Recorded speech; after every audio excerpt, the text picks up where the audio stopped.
Hi everyone, just going to do a follow-up video here on the AD600 Pro gels.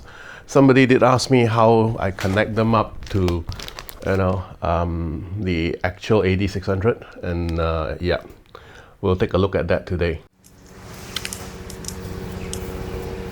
First up, you'll have to just make sure that certain areas are folded so that the gels won't pop out after you've actually tied them to the AD600 Pro.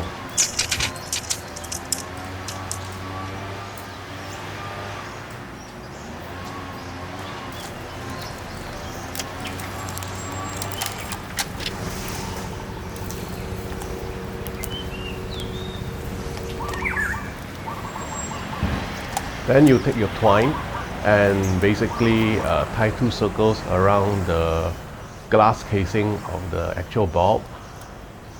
Tie a simple knot around it, and then after that, basically you're done.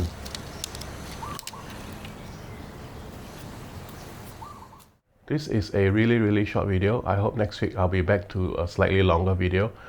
Thank you for watching, and as usual, please leave any comment if you have them, and I will answer them as soon as I can. Thank you.